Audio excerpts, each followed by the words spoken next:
The program we discuss in the following episode contains the frequent use of a particular racial slur. It is only in the interest of preserving history with warts intact that we share this content with you. Chris and I do not condone or endorse the use of such language. The Rees Company. By the way, like, comment, and subscribe. It helps the algorithm. The Rees Company.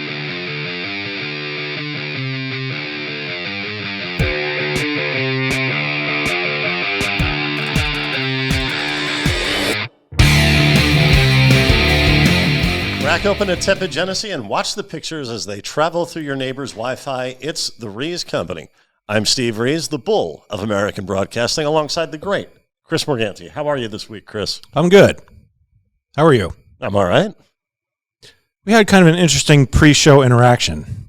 Yeah, we probably should be continuing that, but I guess we said what needed to be said. Maybe we should let the audience judge. Yeah, we were actually doing a mic check at the time. Right. And this is completely true. We were not planning on making this part of the show, but it said some important things, I guess. So here you go, folks. Yeah, I had the occasion to watch this previous episode and the next one back-to-back the other day, and you said something that jumped out at me, and you've said it before, but it's because you said it on two subsequent episodes that I watched back-to-back. I noticed that you said, who would watch this for entertainment? Right. No, I said you shouldn't watch it for entertainment. No, I believe is what I said. No, I believe, or maybe one time you said that, but you definitely said, who would watch this for entertainment? Yeah, I think it was one the first time and then that the second time. But that's. Well, I might have misunderstood what you meant by that. So if you look at the YouTube comments, right? Everyone says, I remember this from when I was babysitting. Yeah, or some nostalgia. Nostalgia. That's the only reason, other than whatever the hell we're doing, that anyone would watch this. No one's watching this being like, you know what? I want to see a good shoplifting film from 1981. That's not happening anywhere. Okay, but what about at the time, especially regarding the Scott Baio episode? If you were a young girl who was in the Scott Baio from Happy Days, you come home from school, you put on the TV, he's on this show. I mean, would watch it for entertainment. I would consider that nostalgia, although you may have a point in that those women probably are still into Scott Baio. But I'm not talking about women. I'm talking about in 1980. Okay. That's who would watch it for entertainment. All right, well, I'm not thinking of a 1980 audience. I'm thinking of, this is on YouTube. Who would go to YouTube and watch it? I'll tell you who would watch it. People, the same reason why we watch these movies, Chris, because they're bad and therefore entertaining. I don't get it, and that's something... But that makes me think you don't get what we're doing here. No, I get what we're doing. You just don't like it. Yes, and I have man. I have some things to say in that regard, actually, that I planned out for fantastic. tonight. Then I think this is going to work out for everybody. Okay, now Steve, I guess I should explain what I meant by that. But I watched a bunch of good movies this week. I watched Daniel Day-Lewis' masterpiece. I watched a Chris Nolan Mindbender, and I watched a classic movie that has lasted for generations. But we're not going to talk about any of those. Instead, we're going to play our movie of the week of the week.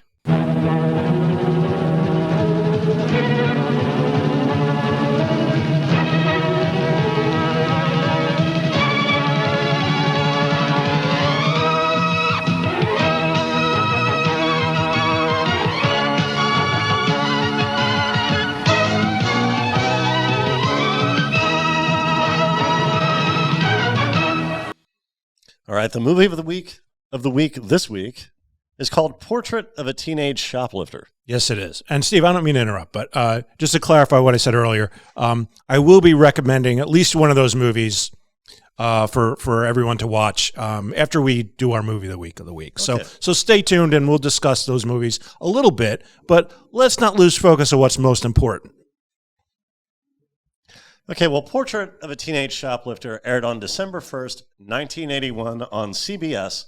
It was a Schoolbreak Special, but at the time that was called the CBS Afternoon Playhouse.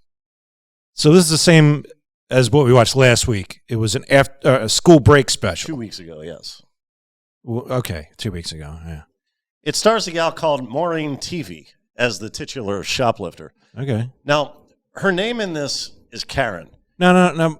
Have we seen her in anything else? I don't recall. Yeah, she looked kind of familiar, and she's attractive, but I don't recall ever seeing her in anything else. So yeah, I don't know. Right. Now, some of our younger viewers might be a bit disturbed by the fact that this woman's name is Karen. This young woman. Yeah. It may be hard to believe. Yeah. But Karen used to be a common female forename. Yeah. Long before it was a racial slur aimed at middle-class white women who simply demand the same level of professionalism they ask of themselves. Truly the scourge of society, Chris, and not at all a carefully chosen safe target for behavioral criticism. So, as we join this story, Karen, pardon my French, est dans un magasin with some friends. She intends to buy a couple of scarves.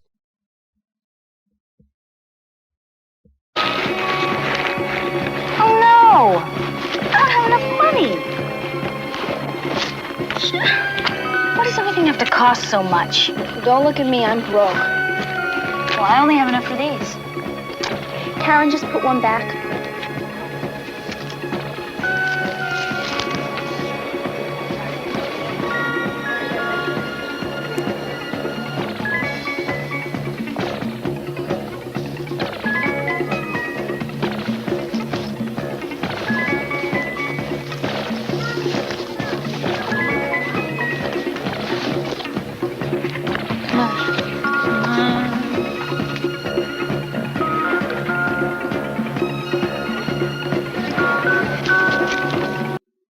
All right, let me make two things clear right off the bat here, Steve. Number one, as a former shop owner and just as a moral person, I despise shoplifting. Number two, they suck at it. All right, did you notice the...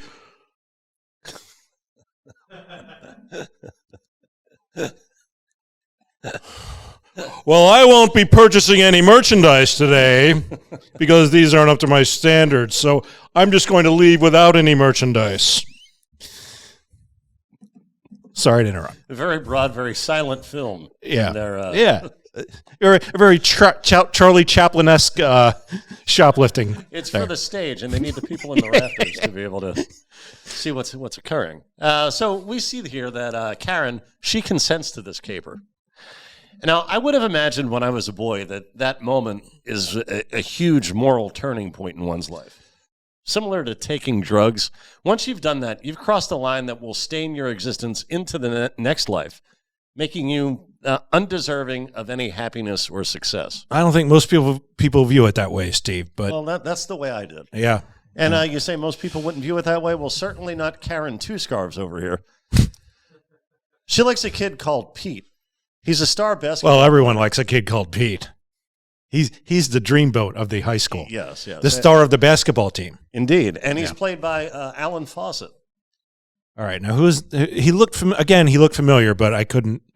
Has he been in anything else? He has. Let's let the folks see, and maybe their memories will be jogged. All and they right. can play along with us. Okay. Okay.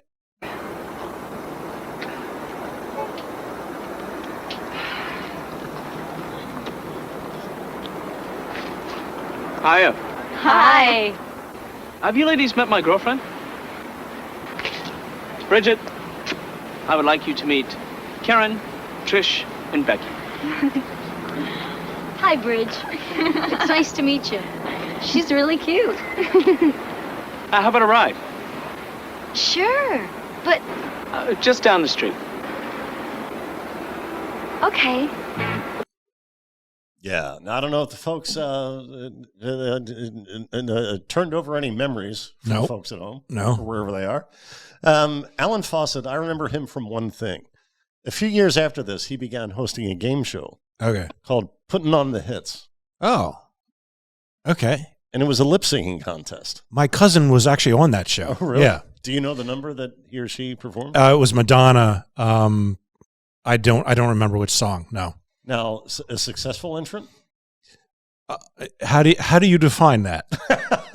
Was there a prize given at the end? Yeah, some sort of prize. I don't know. I'd have to ask her. I was surprised to learn that that program aired for 4 years. Yeah, you wouldn't think it would make it that long. No, But, yeah. and by the way, I'd like to point out that in that sentence, I just had that, and 4 in the same sentence. And that alone makes us deserving of you liking and sharing this episode. Tell your friends, tell your family, tell all the people you grew up with that for some reason you still talk to. Tell them about that linguistic feat you just witnessed. And tell your motorcycle that you've given a name to. Who calls a motorcycle Bridget? I think that's just a line.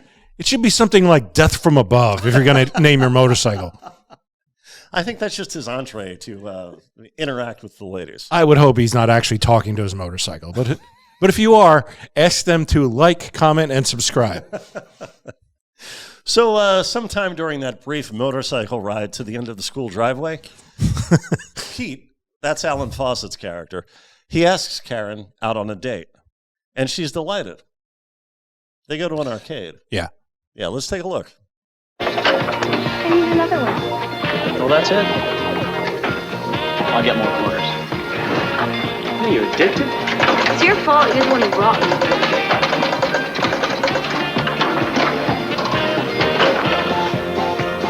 $2. Hi, Pete. Hey, Cheryl. What you up to? Not much. There's a party over at Stan's. Why don't you come over? His parents are away. Well, Oh, hi, Karen. Hi. Oh, well, you come too. Maybe I'll see you guys later.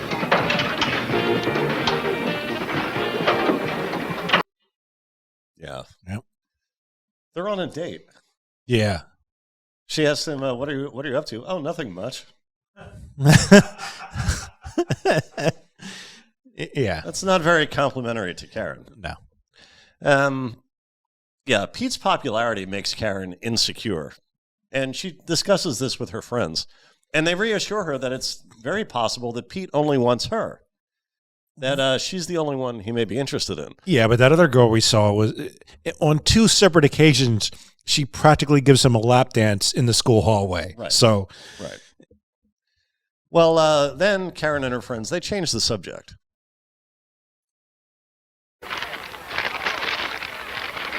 Don't you feel kind of weird wearing that? What do you mean? You know that it's stolen. That's not really stealing. It looked like stealing to me. Well, it's not like stealing from a person. I mean, a store that big, they'll never miss it. Yeah, anyway, we spend so much money there. They owe it to us. But it's dishonest. Are you kidding? Come on, Becky. Everybody cheats. Yeah, don't you think your dad ever cheats on his income tax? I don't know. Well, what if you got caught? They never catch anybody. Even if they did, all they do is give you a lecture or something. Is she trying to get that apple to stick to aluminum? An angel and a devil seated conveniently on either side of Karen. wait, I must have missed a lot in this scene. She did a lot of apple rubbing against her. Okay. To make it do the impossible. Yeah, I That's got what you. I'm hinting at. Yeah. Yeah, an angel and a devil seated conveniently on either side of Karen, Right. who believes if she wants to win Pete for her own, she has to step up her makeup game. Yeah. There we were, Pete Crawford and Godzilla. All that junky makeup of mine is awful. Now this is what I need. I could use some of this too.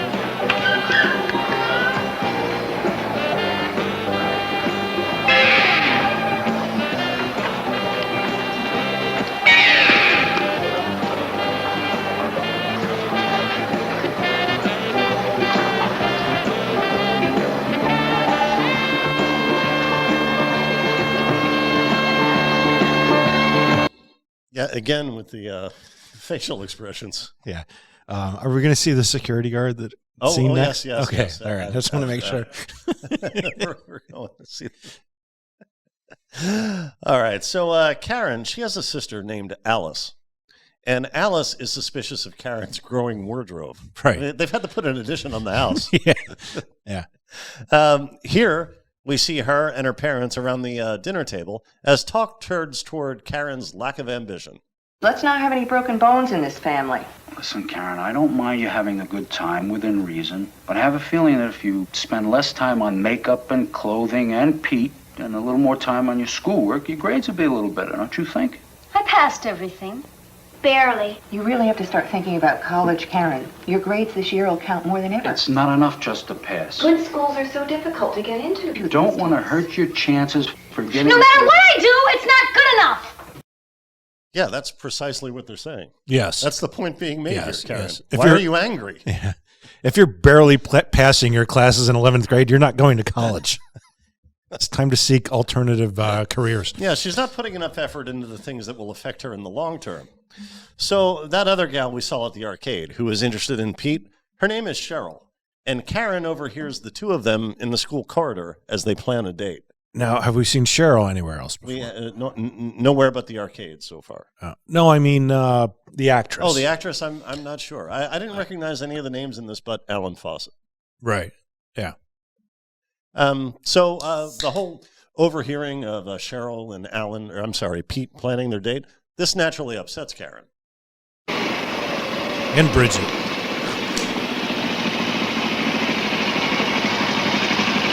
Want a lift? Hey, come on. No, thanks. See that, Bridget? She turned us down. Hey, what's bugging you? Have a nice time with Cheryl. Hey, you're not gonna lay a jealousy trip on me. Come on, we're not engaged or anything. Okay, that's how you want it. All right, that's how she wants it. Well, I don't think it is, but, you know. Well, according to her, that's how she wants it. She didn't disagree with him, so everybody moves on, I guess. So the next day, again in the hallway, Karen overhears Cheryl recounting her evening with Pete. First, we went to Janet's party, then we drove down to the lake. And? Well, I'll give you a hint. We didn't go water skiing. Whoa. Karen, where you going?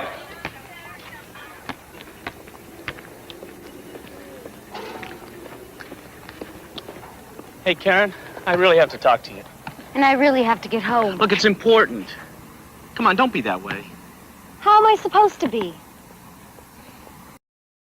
He did exactly what she told him to do. Yeah. Well, I mean. And she's not best pleased.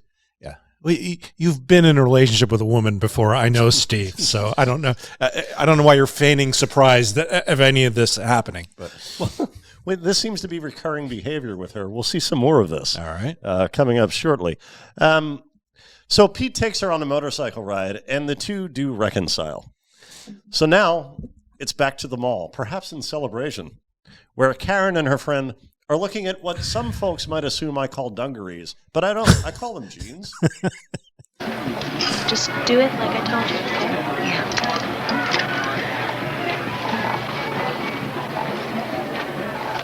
Excuse me, miss. Could you show me where the corduroys are?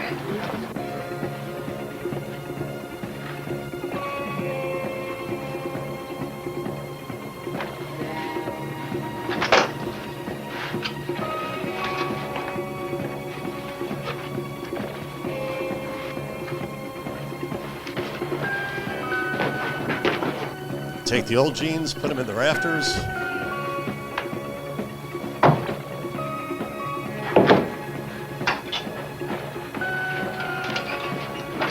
Yeah, take your gigantic purse with enough room to store, say, an old pair of jeans. yeah. Well, perhaps she thought her bag would get searched, and then they would have to proclaim her innocence. I don't know. Well, she's walking out of the mall with those security tags? Right. It's prominently displayed on her cuff. Yeah. On her left cuff as she tries to exit the facility. As I said, they suck at shoplifting. Yes. But she's worried about having her bag checked. Yeah, I don't know. Seems unlikely to me, or perhaps poorly thought out on the part of the screenwriters. So Karen, wearing her stolen jeans, and her friend, they head for the exit. Now here, I want to provide a trigger warning. Okay. If the folks don't mind, if you don't mind, Chris, because please. We're about to watch a scene that may be disturbing to some viewers, and no, it's not from the Caribou Show. Our younger viewers may not understand that at the time, What you're about to see would not have been considered assault, and assault, the nature of which we're not allowed to say on this platform. Yes. A certain type of assault. Yeah. Of which YouTube frowns upon the very mention of. Yes. And will ban you. Yes. Okay, thank you. But it may be difficult to imagine such a barbarous era, but the characters in this show might not have even thought twice about this kind of behavior. And this is what's most horrifying to imagine. They might have actually quite enjoyed being on the receiving end of it. Yeah. So our apologies in advance. Again, history, warts and all. There she is with the toe tag on. Right. Yeah. Well, it was your left, so it's understandable.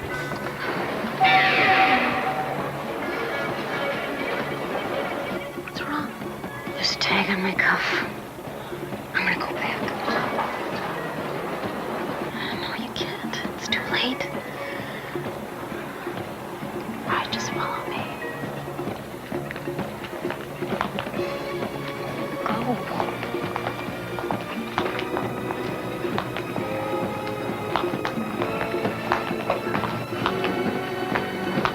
Where do you think you're going? Well, you're not going anywhere until I see some smiles on those faces. Yeah, Chris, it's comforting to know that in under half a century, a blink of an eye in terms of the age of the universe, we've evolved as a society, and that today, what the K word is doing here is perfectly legal. And what that security guard just did would lead to the loss of all that is dear to him. God bless America. Yeah. I completely agree with you, but I think we both have to admit that in any age, that guy's kind of a creep, But, I don't know in 1981 what the laws were, but I know right now that guy can't do anything to those girls. All they need to do is walk out of the store. Depending on where they are. He cannot touch them. He cannot detain them. All he can do is document that they left with the merchandise. And maybe the cops will do something about it. Probably not. One pair of dungarees? I doubt it. See, Chris is a dungarees guy. You weren't expecting that, were you? No, I'm not. You did not suspect that at all. You know who was? My grandfather. So I don't know why you put that mantle on yourself. I don't get it, but it's been said. Oh, really? About, yes. Really? Yes. In those words. By whom? It's all right. We'll talk about it later. All right. There's a big dance going on at the school. Let's take a peek inside. Want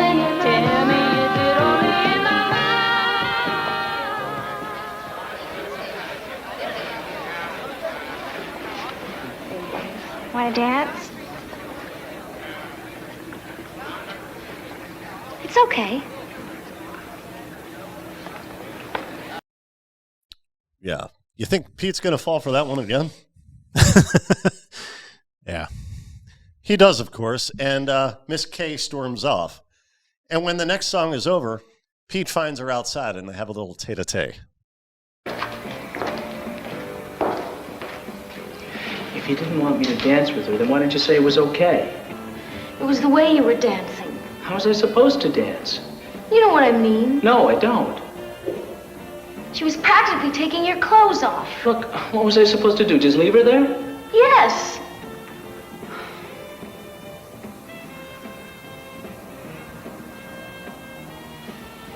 Come on, let's go back in.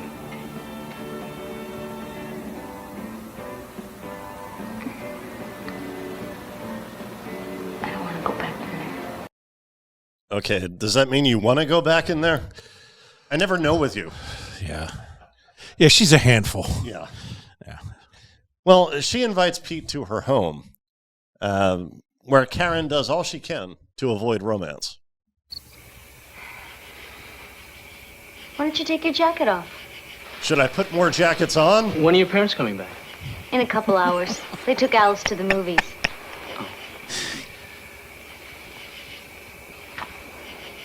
Hey, you want to see a picture of a guy that looks just like you? That's a weird thing to say. Yeah, so Kiki, she goes upstairs, I guess, to get her Blue Lagoon poster. And I was thinking the same thing. Is this the guy from the Blue Lagoon? Yeah. No. It's not. Right. But no, wait, we're going to see that scene though, right?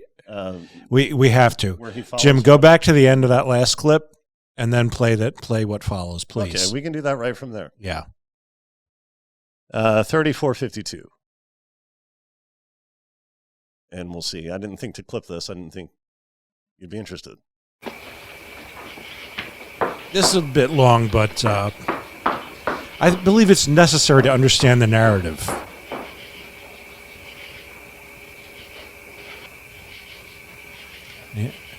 Yeah. Does she want me to go upstairs? You know, he doesn't know. No.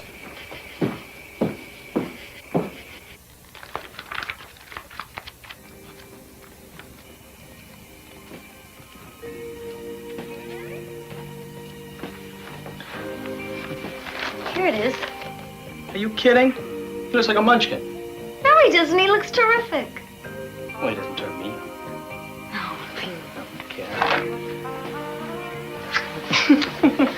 Oh, you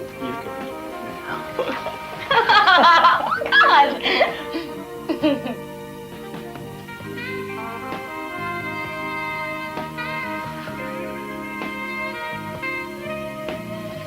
Pete, please.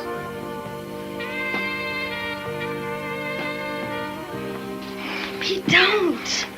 What is it with you? I don't know. It's just going too fast. Too fast? Yes. Can't you just give me a chance? What's that supposed to mean? Well, can't we just be together? I mean, do we have to sleep with each other? What's wrong with that? I'm just not ready. Oh, man. I don't believe this. I mean, when are you going to grow up? When I'm ready. Why are you trying to make me do something I don't want to do? Listen, it was your idea to leave the dance. You're the one who wanted to come here, not me. All right, Jim, I think we can cut it there. I just thought it was important to see that, Steve. And this actually reminded me, I actually, as a result of some public intoxication charges, I've been doing some public service announcements for community service. And I did an anti-shoplifting one, which I think would be very relevant to play right here. Hi, I'm YouTube's Chris Morganti, here to talk to you about shoplifting. I know some of you girls are out there thinking, I'll never get a guy like Pete with my basic bitch hand-me-downs. I need to go out and 5-finger discount myself some new clothes, makeup, and jewelry. Well, girls, the truth is, guys don't really care about that. What they do care about is you not giving it up. Did you know not giving it up is responsible for 70% of high school breakups? It's also the reason your dad's friend Debbie comes around when your mom's at work. Also, giving it up is free and legal, as long as you consult your local age of consent laws. So once again, I'm YouTube's Chris Morganti, telling you, be like Debbie, be a goer, and not some pissant little thief.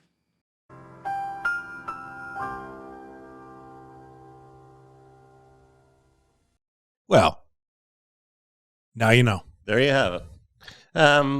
So soon, we're back at the mall, and we're just going to see a couple of seconds of where she is when Karen is about to pull off the great bracelet swindle 81. Yeah. I'm going to go look at bracelets. All right, I'll be here. Okay.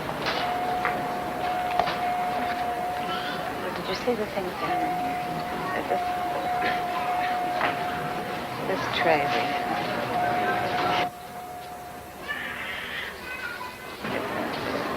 There's another one down there. Yeah, there's a guy behind that facade. Yeah, it's a two-way mirror, Yeah. which used to be common. Now they have cameras instead, but... Well, you know how in every department store they have those load-bearing pillars with a full-length mirror on the one side? Yeah. I used to think that there were people in there watching for shoplifters. Sure. Yeah. Now, I never put much thought into how they got in there, or more importantly, how they got out. Right. But I always assumed there was somebody standing in there watching the scene. Now, Karen isn't able to get a price check on the bracelet she admires. The cashier is very busy with a customer. So the K-Bomb drops it in her bag and strolls on. Seeing that it's almost time for the evening local news, we know Karen's about to get caught. Yeah. Let's watch as that occurs.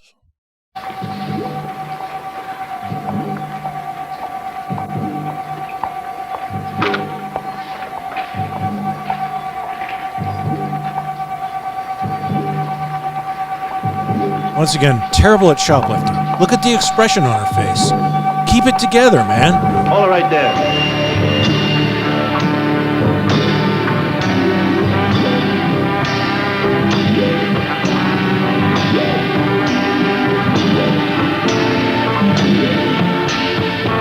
Oh, wait, Jim.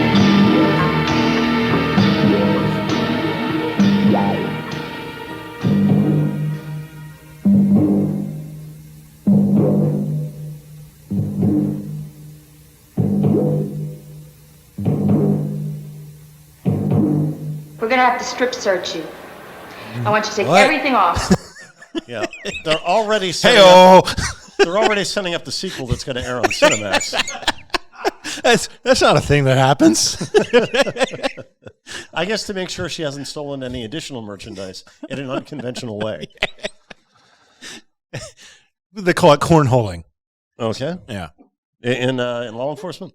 In thievery. In prison lingo. Understood. Yeah. Okay. Yeah. So as Karen gets booked, an officer explains to us by pretending to talk to her parents about how shoplifting is serious business. Now, this guy, do you know who this guy is? I was just going to ask. I have no idea who he is, but I've seen him, you've seen him, and you folks have seen him in 1,000 things. Yes. And you know who I thought it was at first? Do you remember Bam Margera's show? Oh, yeah, the uncle? Don Vito.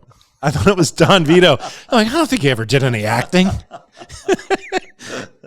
All right, well, let's see him and Karen's parents once again. You understand.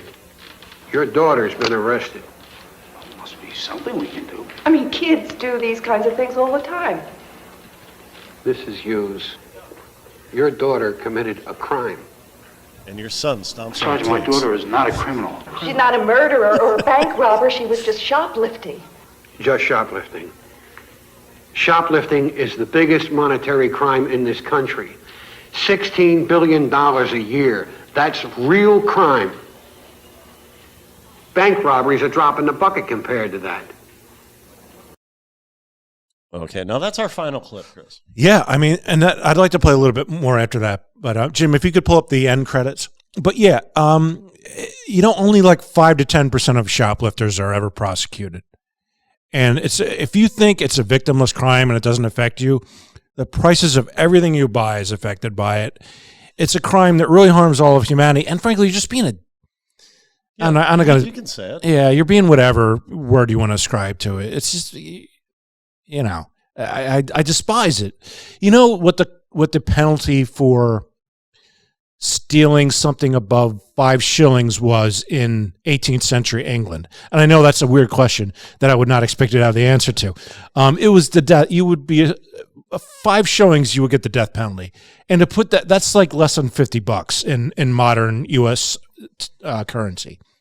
And the reason they stopped that is because juries felt bad, so they would find people not guilty because they didn't want them to go to the gallows for too harsh a penalty in their mind. Yeah, which they refused to do their civic duty. If we'd kept the death penalty for shoplifting, no one would ever shoplift. It would be a non-issue. The fact that there's no penalty to it is why it's a problem. So there, I'm off my soapbox. I already did a PSA against this. I didn't need to say more. But I do want to say, as the show comes to a close, we do see a horrified Karen sitting alone behind the jail guitar doors. Yeah. Now, you wanted to check out the closing credits, Chris. I thought that's what you were throwing into. Oh, no. Oh, okay. But we may as well, start there, and then we'll watch her. Yeah. Terrified.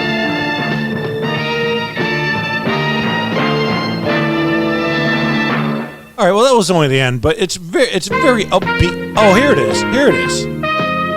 This almost sounds like the Suicide is Painless from MASH.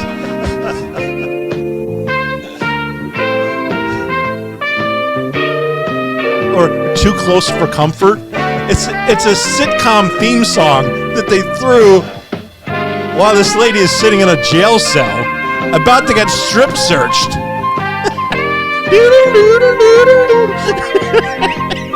Yeah, it's a bit of a misfit musical piece, if you ask the bull. So, anything you want to say about this before we rate it? I've said enough, I think. Go ahead and rate it. Okay, I'm going to give it 3 out of 5 Meredith Baxters, and I'll tell you why. Again, in order to rate this in good faith, I have to ask whether this program accomplished its goal. Right. Now, unlike Stoned, which we watched last time, the main character faces real consequences for her behavior. And that's a huge plus for me. This is more than an overdraft. She's looking at time. I can imagine this having had an impact on a young person viewing this on an afternoon in 1981. You know what? I'd have to agree with you. I think it would if that, as a young person, wouldn't know that it's complete nonsense. You're never going to get arrested like that. You would have to be part of an organized ring to get arrested like that. But I could see how you'd be scared into thinking that. So I guess it did kind of accomplish its goal. And also, I found it a little more entertaining than the last few we've watched. And I had a much better time talking to you about it. So, not a much better, but I've enjoyed this more than the last few. So, what'd you give it? 3? 3, yeah. Yeah, I'll give it 3. Why not? Okay, we agree. Yeah. This is a rarity. We agree on 3 out of 5 Meredith Baxters on, was it portrait? No, profile of a teenage shoplifter. Now, I understand, Chris, there was more you wanted to discuss. Well, I wanted to discuss some good movies that I...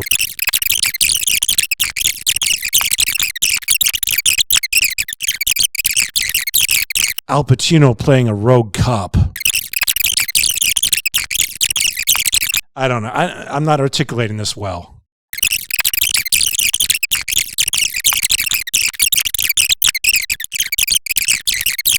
Is there anything you'd like to say before we close things out over here?